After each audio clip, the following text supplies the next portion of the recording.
Olá, olá Brasil! Estamos aí, nesse momento que nada acontece feijoada, mas é um bom momento para a gente começar uma série muito interessante que a gente vai fazer aqui no canal. A gente vai continuar com os anuários, contando as temporadas dos anos 90. A gente deve ir até 2005. 2006 é o primeiro ano que a gente tem transmissão feita diretamente aqui do Brasil, na ESPN, pelo EV pelo Paulo. Até 2005 era uma outra realidade. 2006 em diante cresce a popularidade do futebol americano aqui no Brasil, bastante, exponencialmente. Então, a ideia desses anuários é contar um pouco da história da NFL antes desses momentos. Muita gente não assistiu as temporadas em si. A gente vai continuar. Mas também, em paralelo, a gente vai fazer um projeto novo, que são os melhores quarterbacks por década. A gente vai fazer uma lista de melhores dos anos 90, os melhores quarterbacks dos anos 60, 70, 80, década de 2000, década de 2010 e por aí vai. Mas antes, já vou dar um spoiler, né? Não deveria fazer isso, mas tudo bem. Eu vou elencar, que a graça dessa lista é a lista completa, né? Mas o primeiro colocado, eu vou dar um spoiler. E eu tive essa inspiração porque eu vi um post da CBS Sports no Instagram, que o Denis está colocando na tela neste momento, e aí eu discordei bastante desse post. Eu falei, não, a minha lista não é assim, a minha lista é bem diferente. Por exemplo, na década de 2000, vocês vão ver daqui a pouquinho por que ela é diferente dessa lista que a CBS fez. Então este é um vídeo, neste momento que nada acontece, feijoada, em maio, junho, para a gente conversar sobre os melhores quarterbacks por década.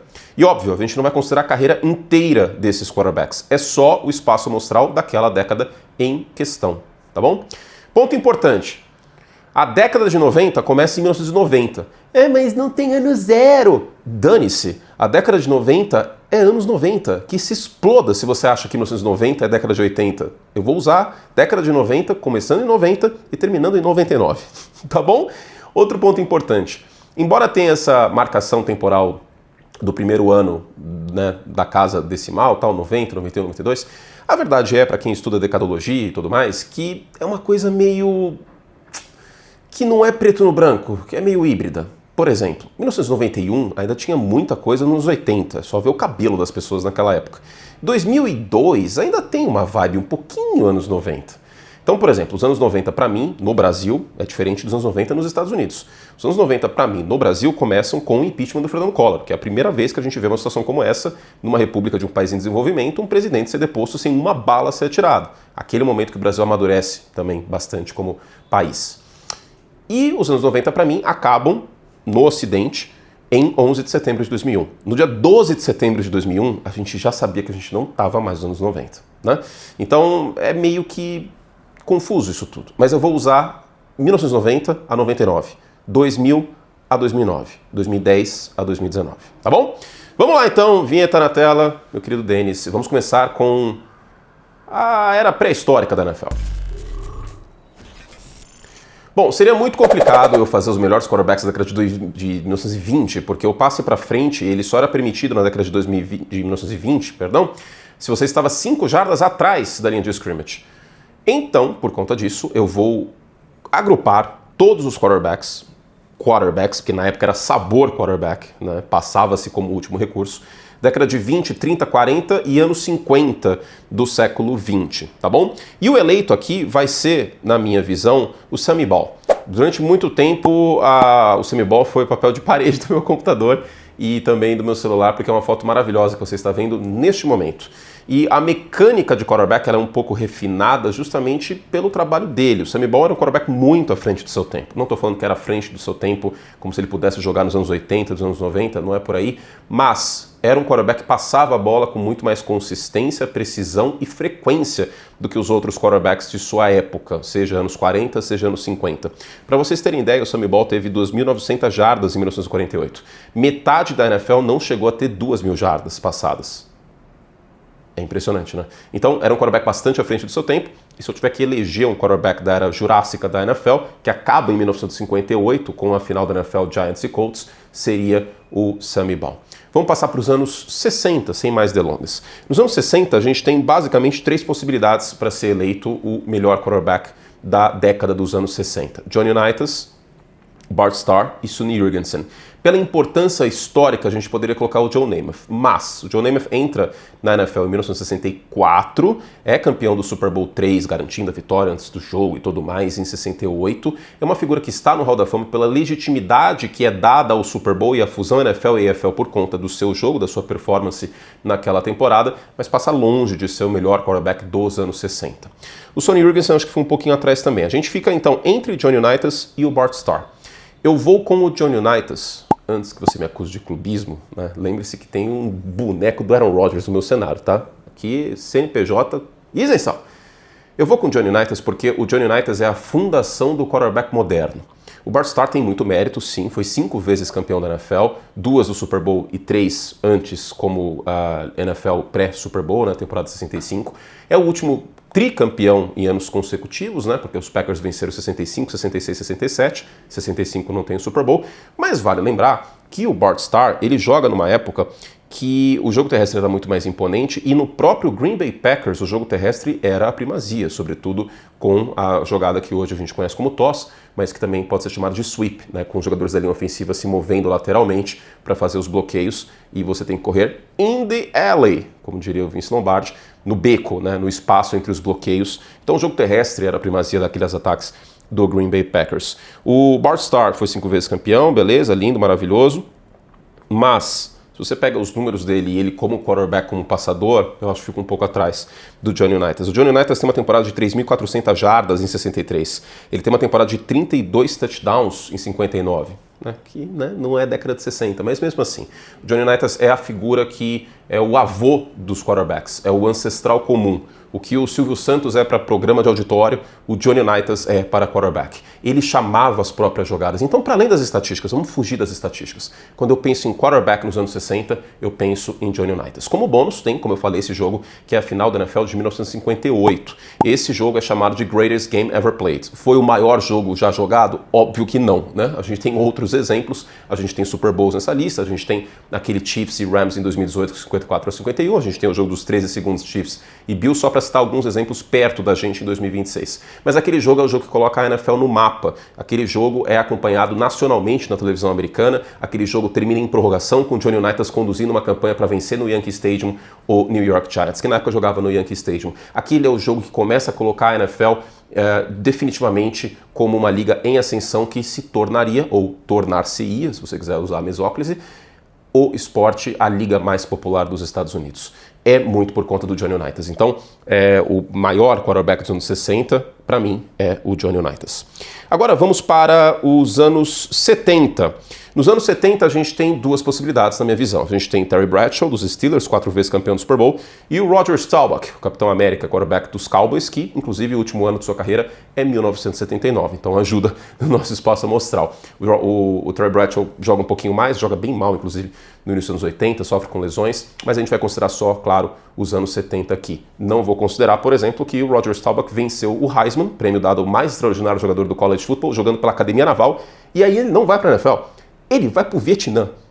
É uma situação completamente absurda, pensando na NFL de hoje. Imagina, o cara vence o Heisman e aí, ele vai para o exército, para a marinha, enfim.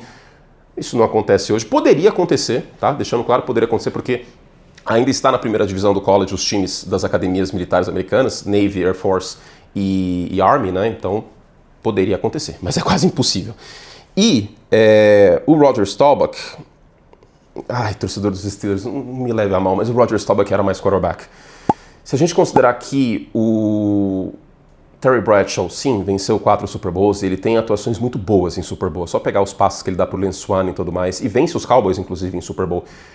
Mas, queira ou não, aquela defesa dos Steelers era fora de série, o jogo terrestre era muito forte, né, com Franco Harris e amigos.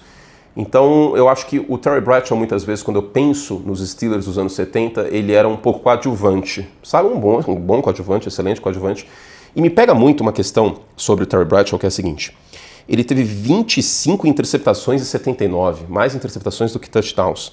Ele não passou para 30 touchdowns nenhuma vez na década de 70. Então, usando os números também, né? Vocês viram que eu estou usando os números como um dos argumentos e não o único. E o Roger Staubach é talvez, junto do Frank Tarkenton, mas é talvez o primeiro quarterback ameaça dupla da história da liga. Porque até os anos 50 a gente tinha muito o quarterback sendo usado como um corredor a mais no backfield. E dos anos 50 em diante, final dos anos 50 em diante, basicamente o quarterback era um passador. Era muito raro ver o quarterback correndo com a bola. A gente vai ter alguns exemplos, o Frank Tarkenton com os Vikings e com os Giants, e o Roger Staubach nos anos 70. Para mim, o Roger Staubach, se você pega uma máquina do tempo, um DeLorean, que está aqui inclusive, e vai para os anos 70, sequestra o Roger Staubach, traz ele para a NFL de hoje, ele joga na NFL de hoje. Em 1979, inclusive, 3.500 jardas passadas, que para a época era um número fantástico, teve um ano de 27 touchdowns, 2 vezes campeão do Super Bowl, 4 vezes líder em rating na NFL, e em 71 foram mais de 300 jardas correndo com a bola. Então, eu acho o Roger Staubach mais quarterback do que o Terry Bradshaw. O Terry Bradshaw, dá para ser feito o argumento até que foi um quarterback subestimado, porque queira ou não é líder de um time que venceu o Super Bowls, mas também vale lembrar que no início dos 70 o Bradshaw teve dificuldade até de ser titular em Pittsburgh. Então, enfim, eu sou mais o Staubach, considerando o que eu vi dos dois, né, em documentários e tudo mais, estilo de jogo. Agora vamos para os anos 80. E aí, honestamente, não é difícil, né? A gente tem boas opções aqui, com o Dan Marino, sobretudo pela temporada de 84, mas ele entra na NFL em 83. A gente tem o Dan Fouts, que é um quarterback bastante subestimado, eu acho que deveria ser mais mencionado, também bastante à frente do seu tempo, mas que não teve tanta ajuda assim em San Diego e poderia ter chegado no Super Bowl em 81 para enfrentar o nosso quarterback principal, o maior quarterback dos anos 80, mas tinha uma frente fria terrível na final da Conferência Americana e os jogadores de San Diego, tadinhos, congelaram contra os Bengals na final da AFC de 81. Aliás, 2 finais de conferências épicas em 81, né? 49ers e Cowboys, final da NFC, The Catch, e o Freezer Bowl, final da AFC. E o meu quarterback escolhido é esse moço aqui, é o Joe Montana. Joe Montana revoluciona, junto do Bill Walsh, o futebol americano passado nos anos 80, com um ataque predicado em jardas após recepção, passes rápidos, basicamente uma orquestra jogando futebol americano. Eu sou apaixonado por esse estilo de jogo até hoje. Eu gosto de treinadores com essa filosofia ofensiva da West Coast Offense. Trabalho nos Rams do Sean McVay, trabalho nos 49ers com o Kyle Shanahan, trabalho um pouco mais pesado, mais jogo terrestre do Ben Johnson nos Bears. Então esse é o futebol americano que eu gosto de ver, então ficaria muito difícil não colocar o Joe Montana. Joe Montana 4 vezes campeão do Super Bowl nos anos 80, poderia ter tido um tricampeonato em 90, mas tinha o New York Giants, o Lawrence Taylor pelo caminho, os linebackers de Nova York como um todo, ele machuca inclusive na final da NFC, coisa que você já viu no vídeo do Anuário nos anos 90. Então assista, vai estar aqui no final, vai aparecer aqui no final, inclusive, esse vídeo para você assistir, caso você não tenha assistido ainda. Muito difícil colocar outro quarterback nos anos 80 que não seja, honestamente, o Joe Montana, né? 4 Super Bowls, nenhuma interceptação em Super Bowl, fora os MVPs e tudo mais. Agora vamos para a minha década favorita, a década que eu nasci, a década que eu fui criança e a década que eu não assisti a NFL. Comecei a assistir a NFL em 2001, então eu estou me divertindo bastante pesquisando sobre os anos 90 e fazendo esses vídeos. Mas antes, deixa eu beber um copo d'água. Denis, coloca uma vinheta na tela aí. Bom, anos 90 fica bem difícil, porque a gente tem 4 nomes muito fortes, né? Daqui pra frente vai ficar um pouco mais difícil. Até porque quando a gente tem 2 nomes ficou bem difícil 2000 e 2010, né? Ser não clubista como é o maior ídolo. Mas anos 90, a gente tem os 2 maiores campeões, se a gente para pensar... não, se bem que esse aqui tem 2 Super Bowls, mas tem um ponto. Muita gente pode falar Steve Young e Troy Aikman. Pela rivalidade de São Francisco e Dallas e pela dominância que 49ers e Cowboys tiveram na primeira metade dos anos 90. Mas o problema é que eu não estou fazendo um vídeo dos maiores quarterbacks da primeira metade dos anos 90. Se eu fizesse um vídeo maiores quarterbacks de 90 a 95, com certeza absoluta seria um desses 2. Mas 96, 97, 98, 99 de Troy Aikman e Steve Young não é a mesma coisa. Definitivamente não é a mesma coisa. É muito nítido que você não está olhando o mesmo quarterback do início da década de 90. Troy Aikman, sim, 3 Super Bowls. Eu acho que até um quarterback subestimado, era um líder daquele time dos Cowboys. E eu falo muitas vezes, uma das profissões mais difíceis do mundo é ser quarterback do Dallas Cowboys. Ser quarterback na NFL já é muito difícil, mas do Dallas Cowboys é ainda mais difícil. E de 96 em diante a coisa começa a ficar bem azeda, né? Para Dallas, tem a eliminação contra a Carolina em 96. Enfim, muitas... Passando helicóptero hoje aqui, hein? Eita, Lelê. E muitas concussões também para os dois. E o Steve Young, também de 96 em diante, até um jogo bem interessante contra os Eagles nos playoffs de 96, mas também lesões e acaba aposentando em 99. Então, esses 2 já ficam fora. Quais são as outras possibilidades? Brett Favre, que tem 3 MVPs seguidos, tá? E o John Elway. E aí eu vou ter que ir com o John Elway para manter a minha consistência. Se eu critiquei a questão das interceptações do Terry Bradshaw nos anos 70, fica difícil defender muitas vezes o Brett Favre em relação a isso.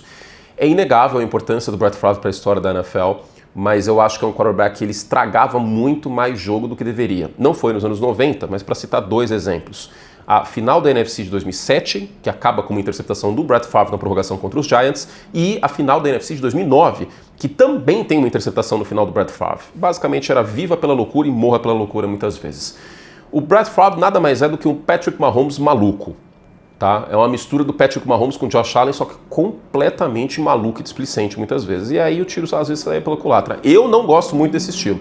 Eu bato muito na tecla que o Aaron Rodgers é um quarterback maior e melhor para a história dos Packers do que o Brett Favre. Mas ele tem o mérito dele nos anos 90, 3 MVPs consecutivos e tudo mais. Quem é o meu eleito? O meu eleito não jogou a temporada de 99, mas se a gente considerar 90 a 98, são 2 Super Bowls. Sim, eu sei, 97 e 98 é outro jogador, mas é o John Elway.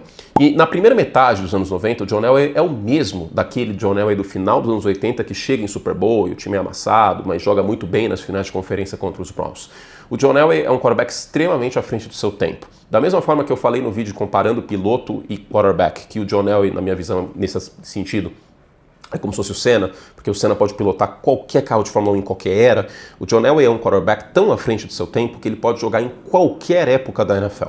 O John Elway continua sendo o melhor prospecto na posição de quarterback a chegar num draft em 83. Ele é melhor que o Andrew Luck chegando em 2012, ele é melhor que o Peyton Manning chegando em 98, ele é melhor que o Trevor Lawrence, que o Caleb Williams, prospectos considerados número 1 e prospectos geracionais chegando do college. O John Elway é um quarterback que é basicamente um cavalo. Que bom que ele foi para os Broncos, mas é um cavalo jogando futebol americano. Tem muito passe do John Elway que, se fosse hoje, quebraria a internet. De verdade. E eu acho que é um quarterback até subestimado. E no início da década de 90 ele sofreu com bastante inconsistência da defesa dos Broncos. Os Broncos vão ter uma defesa melhor mesmo em 96. Em 96 eles caem para os Jaguars em casa, uma zebraça inclusive nos playoffs da AFC. Em 97 e 98 eles são campeões com o jogo terrestre mais forte do Terrell Davis. Para mim, o John Elway, quando eu penso em anos 90, eu fico entre Brett Favre e John Elway, mas eu acho que se eu fechar os olhos eu penso em John Elway, que era uma audiência cativa em Monday Night Football, inclusive, né? Era o grande jogo sempre ter o Denver Broncos com o John Elway jogando em Monday Night Football nos anos 90. Todo respeito ao Brett Favre, que teve uma sequência extraordinária dos 3 MVPs seguidos, mas eu sou mais o John Elway como quarterback, inclusive passa das 4.000 jardas em 93, e mesmo se o time fica 9-7, enfim. Agora, vamos para a era millennial. Você que é millennial como eu que está assistindo, provavelmente você começou a assistir a NFL nessa época. Pode ser que não, né? Pode ser que tenha começado a assistir depois, mas são os anos 2000. E os anos 2000, a gente tem uma injeção de talento muito grande na liga em 2004. Contei sobre isso no documentário recente, o Draft 2004, que você também no final vai assistir aqui, tá? Então não deixe de clicar. Uma dessas duas opções de vídeos históricos aqui do canal, com Eli Manning, com Philip Rivers e com Ben Roethlisberger. Mas a verdade é que esses quarterbacks eles começam a render mesmo 2007 para frente. O Drew Brees ele começa a render mesmo nos Saints, não tanto nos Chargers, então 2006 para frente. Aí a gente tem um Carson Palmer, a gente tem um Donovan McNabb, mas a briga mesmo dos anos 2000 fica entre Tomás Eduardo e o Peitão, né? Não dá para fugir disso. O post da CBS colocou o Peyton Manning como quarterback dos anos 2000. Mas aí eu vou ter que discordar. Foi excelente a temporada de 2004 com os Colts, uma temporada até que precisa ser mais mencionada. Mas nos anos 2000, o Brady tem uma temporada de 50 touchdowns em 2007, 3 anéis do Super Bowl, uma temporada regular invicta, né? Bateu o Peyton Manning, queira ou não, em playoff no início da década, e o conjunto dos Colts era melhor. O conjunto dos Colts, o elenco de apoio dos Colts era melhor no ataque do que o Brady tinha em New England, até, claro, Randy Moss, Wes Welker em 2007. Então, por mais que o Peyton Manning tenha tido as temporadas de 2004, temporadas regulares fantásticas, várias vezes MVP, papipopopó, eu sou mais Brady nesse caso, né? Então, pra mim, o maior quarterback dos anos 2000, quando eu penso em anos 2000, eu vou pensar na temporada de 2007, eu vou pensar no Brady voltando em 2009, voando daquela lesão que ele sofreu em 2008. Ele não joga em 2008, né, com a lesão no joelho, na semana 1 contra os Chiefs. Estava assistindo aquele jogo piratão, um Soapcast que era o nome daquele negócio, sei lá. Bernard Pollard maldito prende o joelho do Brady, fiquei muito chateado. Então eu vou com o Brady, dos anos 2000. E em 2010, também! Menção mais do que honrosa para Aaron Rodgers, que tem 2 MVPs na década de 2010, tem aquela temporada com 14 vitórias em 2011, O Rodgers é campeão do Super Bowl em 2010, inclusive, pela até então única vez. Eu acho difícil que os Steelers vençam em 2026, mas enfim, deve ser o único título de Super Bowl do Aaron Rodgers. Nos anos 2010 são 2 MVPs. O Brady também tem 2 MVPs nos anos 2010. 2010 com aquele ataque com tight ends, né? Com o Rob Gronkowski, com aquele outro que eu não vou falar o nome que eu não tô afim. Tem a temporada de 5 mil jardas em 2011, ou é 2011 esse ataque? Acho que é 2011. E são 3 Super Bowls.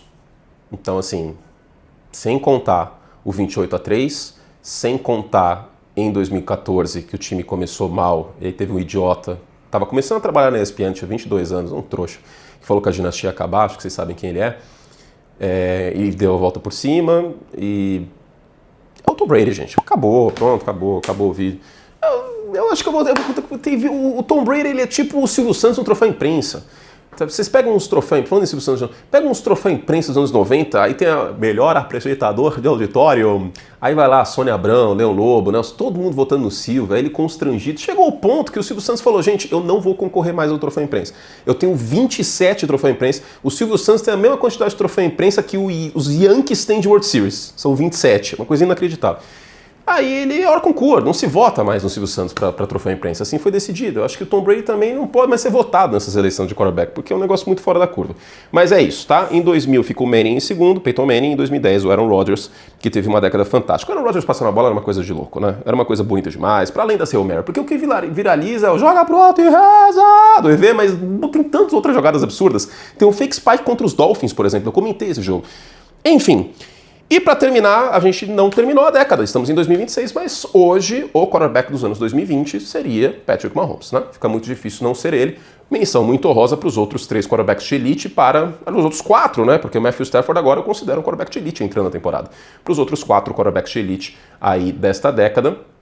E o máximo é 5, tá? Senão vira bagunça. Se todo mundo vira elite, aí vira bagunça. Não passa de 5. Ah, mas fulano tem que ser. Então, beleza. Então, contrata alguém aí para sumir com um dos outros quarterbacks que eu coloco no lugar. Não vai ser no máximo 5. E em 2020, ainda é o Patrick Mahomes. Eu acho que ele vai terminar a década como o grande quarterback dos anos 2020. Tá bom?